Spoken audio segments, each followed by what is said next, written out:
All right, time to check some fashion news. And Fashion Month is underway in the Northern Hemisphere with designers in New York, London, Milan and Paris showing their Spring 2018 collections. Hang on, it's just gone autumn.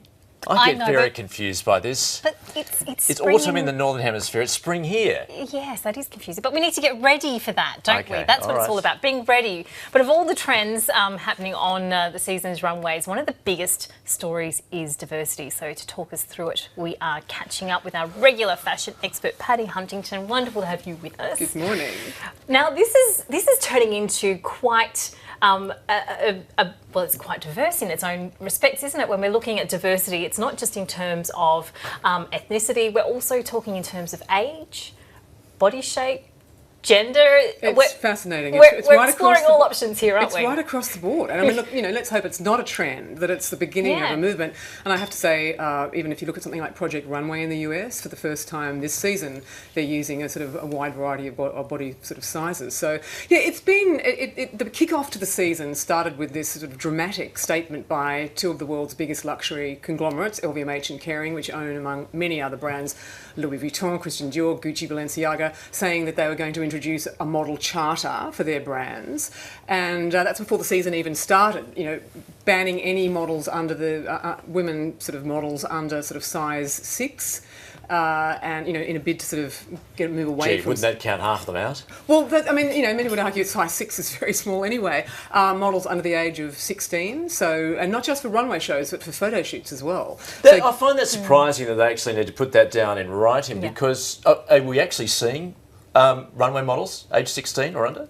Well, we have. I mean, there's been many. There have been 15. Some have been sort of 13. There's been a definite move away from it. And look, I should point out that this has been a dialogue that's been going on for a decade. And in 2006, 2007, there were 4 models who died from anorexia, as you may recall. And then back in 2008 to 2010, there was a spate of suicides, which prompted people to look at the sort of psychological impact. Here are some of the plus-size models. Now, in New York Fashion Week, one American fashion site called The Fashion Spot, does an analysis that crunches the numbers. And at the end of the week, they said it was the most diverse ever, more models of colour than ever before. And there was a 2,000% increase in plus-size models with 90. Interesting you refer to that as plus-size models, where I guess the argument is they're normal models, aren't they?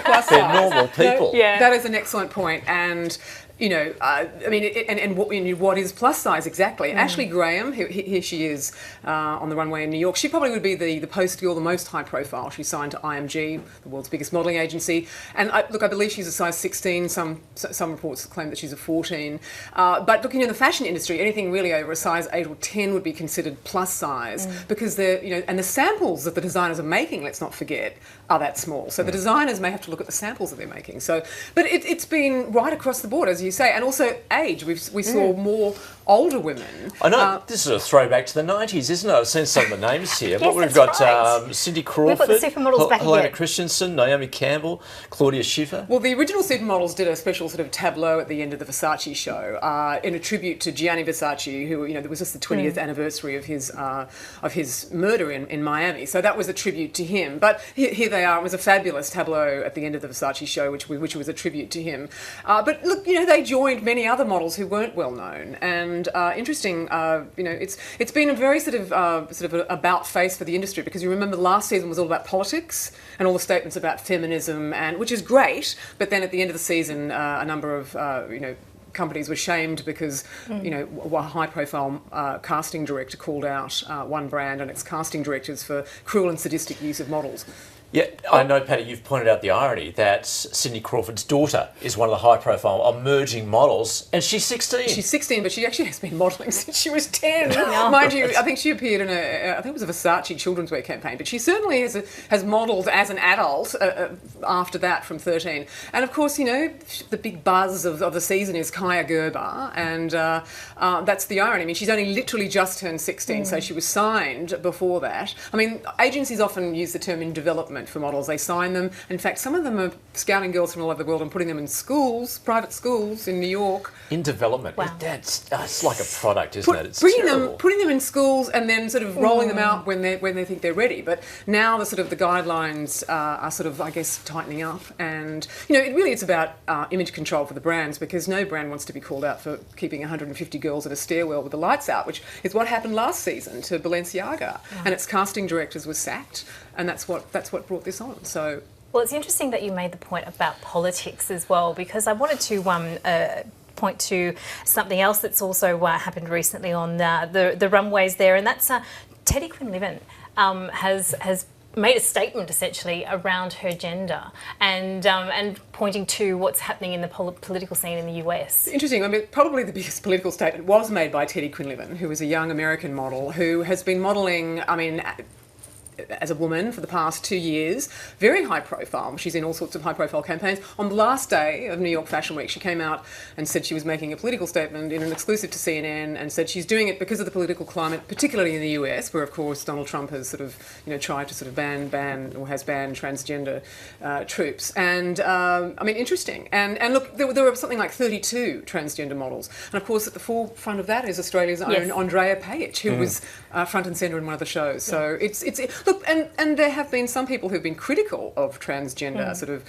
male to female transgender models, because they say that, they were originally men, and that further promotes an unrealistic body image. So, but I don't think we're going to be able to stop that. I mean, that horse has definitely bolted. There's definitely more transgender models. Paddy, let's take a look at some of the trends on the runway, shall we? And I should add, given the heat wave conditions we're having on the east, you're going to take a leaf Australia out of the book at the moment, here, are you? No, I mean, how do you dress for that? It's like last week we were in the depths of winter. Now we're at the heights of summer. Well, there's one of the fashion industry's biggest terms is trans-seasonal, and be ready for anything. So I think that's probably part of the thing. But look, some of the biggest trends. I mean, obviously there's always a gazillion trends, but some of the biggest trends were transparency. So lots of see-through coats, dresses, even suits. We saw a lot of fringing. Obviously the athleisure thing, the sport influence. I thought it was interesting that we saw bedazzled athleisure. I know you love athleisure. So at Gucci we had like sort of 90s sort of tracksuits, but with a bit of sort of bedazzling on them. So here's some of the more transparent looks. I had to edit those, so that there weren't too many nipples on there. Okay. But interesting, and lots of very bold colour and fringing. And look, probably. So this is what we're going to see in 2018. That's right. And your question, but why? You're not going to see it on the street, Paddy. Come on. Well, we're already seeing it on the street. I mean, you've got the influencers who are out in force wearing this sort of stuff to the shows, and of course, don't forget these trends trickle along. So, but probably the biggest accessories news this season is the bum bag. Now, you may recall that sort of was a staple of the 1980s. I never thought we'd be talking about the bum bag and high fashion as a in high the same. fashion item. And it started. Here we go. Gucci. That's a high wearing bum bag, isn't it? It's a high That's a tub bag on a guy. And look, it started off as a mountaineering sort of thing, I think, in the 60s and 70s, and then in the 1980s, with the whole sporty sort of athleisure thing. Then, in 1988, Adweek called it the hottest product of the year, and it's back. And it's not just being worn around the waist; it's being slung over the shoulders like a handbag. So, and look, the influencers and celebrities have been behind this too. People like Kendall Jenner, Gigi Hadid, photographed out in public with it, and of course, what they wear, the public sort of picks up very quickly. Another trend that I think is interesting, I'm calling it high-low, and that is, we talked about the very high-cut thong swimsuit for summer, which sort of completely bears the derriere. This is kind of a hallback for the 1980s, isn't it? Absolutely, another 1980s throwback. Here we have the high-cut swimsuit or bodysuit worn over very low-slung jeans, so it completely exposing your hips. We even saw it on some of the guys. So there you go. That's probably another major sort of trend for the next season. I'm not quite sure how many people are going to be wearing it. Well, down at the beach. Hang on, your decks are falling down. And if it's high cut at the back, imagine what it looks like from behind. Yeah, I'm thinking not great for the tan line, but maybe I will dust off my bum bag. I'm sure I've got it tucked away somewhere. Yeah, well, there you go. What goes around comes around. That's right. We love it. Thank you, Paddy. My pleasure.